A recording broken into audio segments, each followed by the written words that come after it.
Rock and Roll Geek, show 664.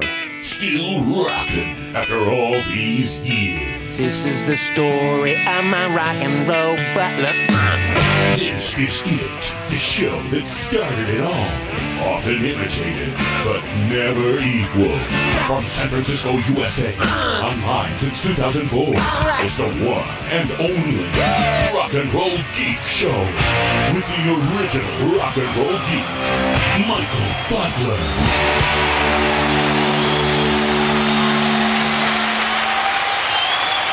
Welcome to the Rock and Roll Geek Show. My name's Michael Butler. Thanks a lot for joining me. I really appreciate it. Today is Friday, October 30th, when I'm recording this show. And as promised, if you listened to yesterday's show, I promised you I was going to do a show a day for the next week. So this is day 2 of my own Dog Days of Podcasting, where I attempt to do a show every day for 7 days. All right. Today, what did I do today? So I was working in Santa Rosa today, finishing up some painting for Graham, our singer, and I finished the job. Santa Rosa is about an hour and a half away from San Francisco with no traffic. And on the way back, I got an email I was checking the Butler Bites email, and I saw that this big dog event, street fair, that we paid a lot of money to be donation. There's this place called Pochero and has this big charity event every November, and we donated a lot of money to this charity event, and in exchange for the donation, you get a booth, and you can sell your dog treats and stuff at the booth. So I was checking emails, and I found out that the thing was this Sunday, and I thought it was, I don't know, for some reason I thought it was later on in November, but turns out it's this Sunday, and I have no Butler Bites dog treats available. I've none made. So as I was checking email, I had to come home and rush and make some dog treats, and on the way, so I'm back up. In order to make the dog treats, one of the ingredients is carrots, organic carrots. I had to go get some carrots. And so on the way I went to the Chinese grocery store because they have good organic carrots at this particular Chinese grocery store. And when I was there, I saw 2 huge, fresh, live sea urchins sitting in the seafood section, and I said, oh, shit, I got to buy a couple of these sea urchins. So I bought a couple of the sea urchins, texted my friend Chiaki, who is a fellow food fanatic, and I said, hey, man, I just bought a couple of sea urchins. One's for you if you want to come over and have some sea urchin and some beers with me. So he came over, we cleaned the sea urchins and ate sea urchins and pork kidneys. I grilled some pork kidneys, and we had sea urchin and some Orion Japanese beer. I don't know if Shocky is, but I'm stuffed. We couldn't even finish the sea urchins. These things were so beautiful and so delicious, and there was so much meat in these things. I'm bloated and pretty buzzed. So I'm attempting to do this show stuffed full of sea urchin and pork kidneys and Orion Japanese beer.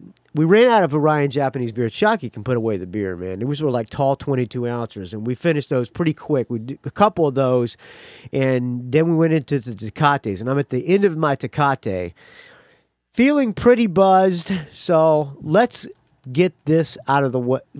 Not out of the way, but let's get to this audio comment. Michael Butler. How the hell are you, friend? I am super great. Could not be better. A little buzz, a little full of sea urchin, but yeah. Oh, by the way, before I go on to this audio comment, the Butlers are playing Halloween in Crockett, California with a Van Halen tribute band. So if anybody's in Crockett, come by and say hello, and I will give you a beer out of my personal stash. I always bring a little red cooler full of Tecates into the bar. And wherever we play, I always bring my own Tecates, just in case we don't get any free drinks. So I always put that on the stage. So if you come up and say hey to me, I will give you a beer out of my personal stash. Yeah, okay. What else was up? I don't know where I was going with that. Okay, and by the way, if you're in San Francisco on Sunday, the Potrero, Pawtreo, dog food place, or dog, I don't know, it's a pet food place in San Francisco, a very popular one. It's mom and pop. They have a very rich clientele, and they sell all quality products. They're having a big street fair on 2nd and Brannon, something like that. 2nd and Brannon? Yeah, something like that. 2nd and Brannon on Sunday, and I will be there manning the Butler Bites booth. So come say hi, friend. I'll give you another beer out of my stash. All right, and I'll give you a sample of Butler Bites as well. All right, back to you. Audio comment. That is great to hear. Yeah, I'm super it's great. It's the Rock and Roll Frankfurter calling Frank. in with a little Q&A for the Rock and Roll Geek Show. I always love the Q&A because it's about me. Yeah, just listening to the last couple of shows, Yeah. Including that last one you did, the dads against mad mothers or whatever the hell it was. See, now that's not a good sign. If Dave Schlusser is listening, he's not the first one who doesn't remember the name of Mad at Dad podcast. So, note to self. All right, back to you, Rock and Roll Frankfurter. And just listening to the variety of topics and conversation, and just sparked a couple of questions that I had for the Rock and Roll Geek. So here goes. Okay, here we go. First question is about Exodus. Oh, good. And I'm always a little bit surprised that you don't kind of talk more about your experiences touring with Exodus, playing in. All right. Well, first, let me interrupt you. Playing in Exodus was one of the best times of my entire life. It was probably the best period of my entire life. I was touring the world, getting paid, and having a blast. So I should talk about it more, but I don't really want to brag. I don't really like to name drop, and plus I haven't really gone on to anything better or bigger since then. So I don't really want to. I feel like I'm name dropping when I talk about Exodus, but maybe I should. Exodus, some of the people you met, etc. So what I'm curious about, though, is I don't know if I've ever heard you actually talk about how you got the gig in the first place. So how did you get the gig in Exodus? Okay. Well, when I moved out here, I was playing with Stevie Stiletto, and Stevie Stiletto had broken up, and I had joined another band. We were called Man on a Stick, which was an offshoot of this band called Goodbye Gemini, which I joined right after I left Stevie Stiletto. And Goodbye Gemini became Man on a Stick. And the guys in Goodbye Gemini / Man on a Stick, I think so highly of the guys I played in that band with. These guys, I will love these guys until the day I die. It was Jim Bailey on drums, one of the best drummers I've ever played with. Tom Venegas on guitar, fantastic guitar player, and Mike Voss on second guitar and vocals, and I was the bass player. And we went on to become the Flexiplegiers too, which holds a very near and dear place to my heart. That was mine and Mike Voss. We wrote all the tunes, and yeah. So I was playing with these guys. We were called Man on a Stick, which was named after a Clive Barker sketch, if you can believe that. We thought it was a cool name, Man on a Stick. It was a sketch of a guy with a stake up through his butt, up all the way to his back, and we thought it was a cool name for a band, so we were called Man on a Stick. And I got a call from Danny DeWald, who does this show called Reality Check. Stuttering Danny D is what he calls himself. His name is Danny DeWald. He called me and said in his best stuttering voice, Hey, Butler, there's this band Exodus, and they need a bass player. Their bass player, Rob McKillop, quit the band, and let me know if you'd like to audition. I'll call Tony Isabella, their manager, and try to set it up for you.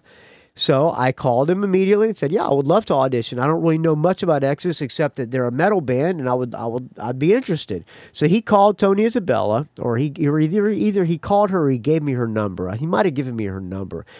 And I called and I arranged an audition for Exodus, and she said, okay, here's 4 songs you need to learn, and in a week, you're going to come to this address and you're going to audition.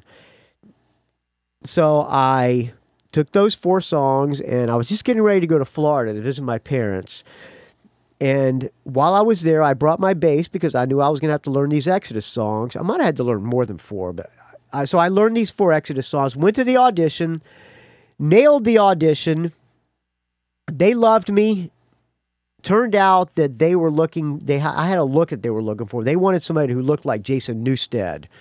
And if he could halfway play the bass, that was also a plus. So I nailed the bass parts, and I looked a little like Jason Newsted, and I got the gig. So that's how I got the gig in Exodus, and it was a very great time in my life. I will always be grateful for playing with those guys in Exodus. Some of the best musicians I played with. John Tempesta he was a drummer, now plays in the Cult. Gary Holt, guitar player. Nothing else needs to be said about Gary Holt. The guy's a monster and a super nice guy to boot. Steve Souza, Zetro, love that man.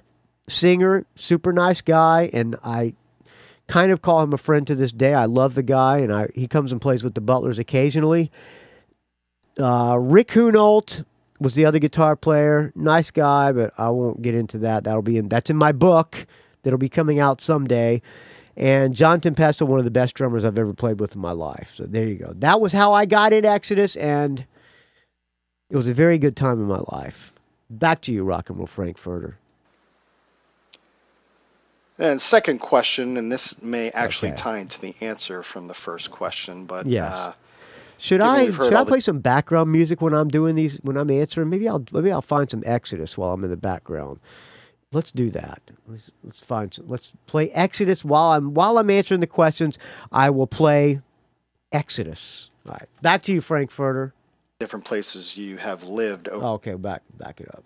Into the answer from the first question, but given we've heard all the different places you have lived over the years, from Jacksonville and Atlanta and Indianapolis and some other places, curious how you ended up planting your flag in San Francisco and what kept you there. Okay. Or how you kind of got there in the first place.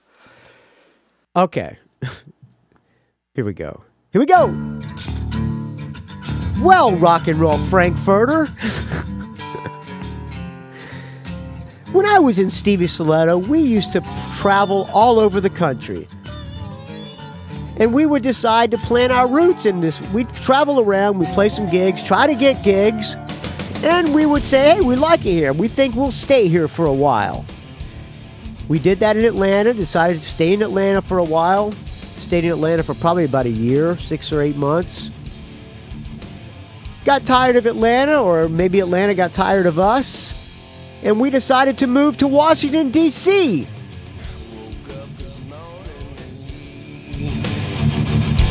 This is Exodus, the album that I played on.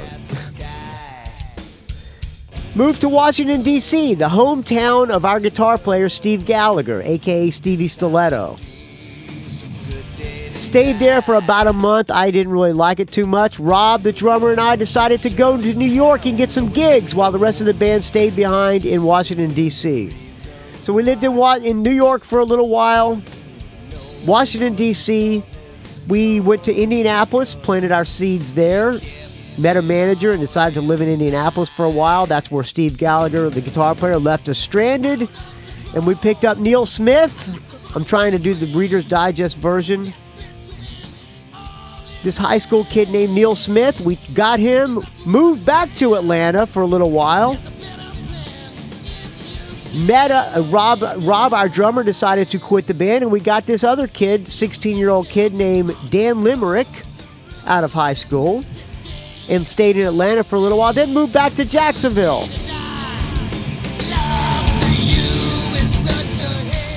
Got tired of Jacksonville and decided we were going to head west.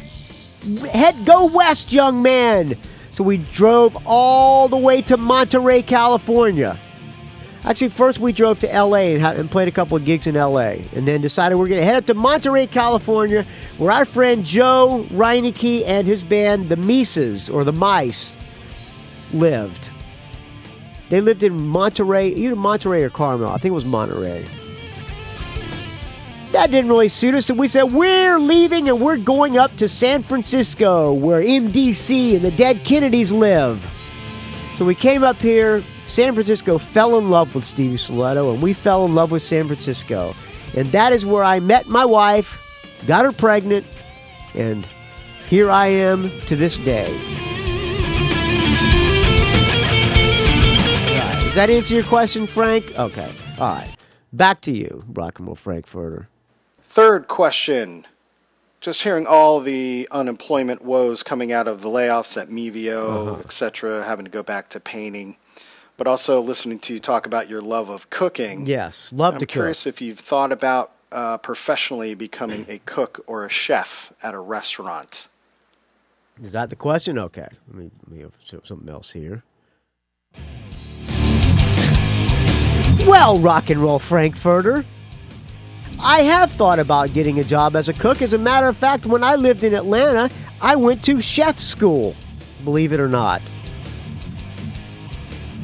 I went to chef school. I really just wanted to learn to cook. I was painting houses, and when they called on me, they asked everybody in the school, in the class, where they worked, and everybody worked in restaurants, and it came to me, and somebody was a chef here, or a head cook here, or a line cook there. Came to me, and I said, well, I paint houses, and I just really want to learn how the proper way to cook. And everybody laughed at me. But I stuck it out, and it came time to be, one of the parts of the class was you had to serve all of the famous chefs in that town, all the top chefs. You had to be a waiter. And I was wearing ripped up jeans, a chef's jacket, and orange Converses. And I was serving this one table, and I heard one of the chefs mutter under his breath,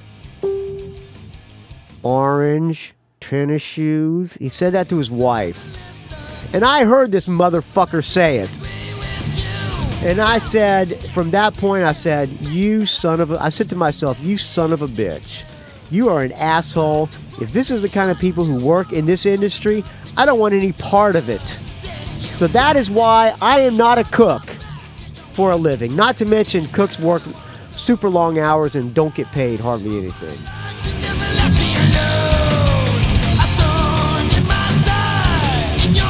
All right, back to you, rock and roll Frankfurter. Fourth question is about Joe Klein. Yes, my good friend Joe Klein. Semi-regular on the show there for a while. Yes. Friend of the show for sure. I haven't heard from him in a long time, and I'm just curious whatever happened between you two, if there was some kind of falling out or Joe Klein just got busy. So where is Joe? Okay, where's Joe Klein? Let me find something else here.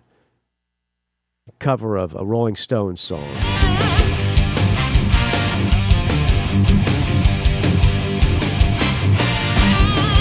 Tower of Power does the horns on this version of Bitch. Can't understand it, just gotta float and stay. Feeling so high, I'm so distracted, ain't touched a thing all day. Well, Frank, Joe Klein and I speak often, mostly on Facebook. We talk on the phone occasionally. I miss Joe Klein. Still friends, but he lives in Bullhead City, Arizona, which is just across the river from Laughlin, Nevada.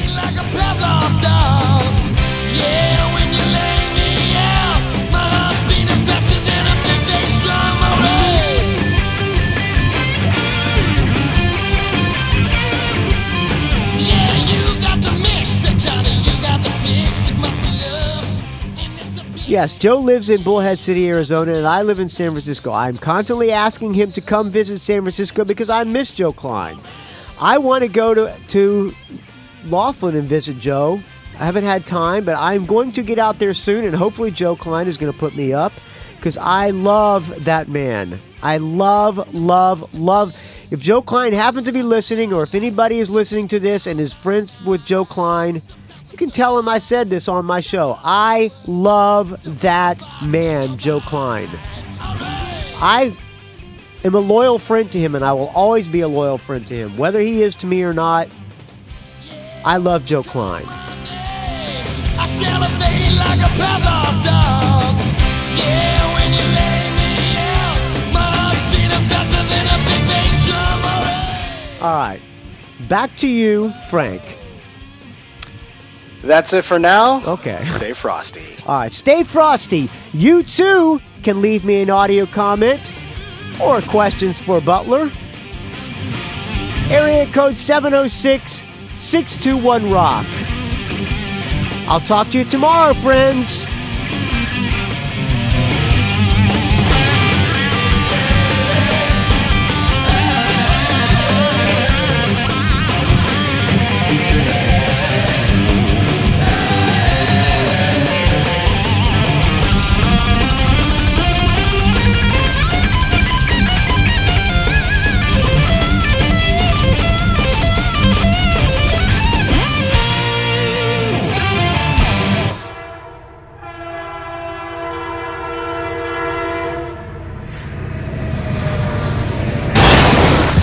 It's a rock and roll geek train wreck.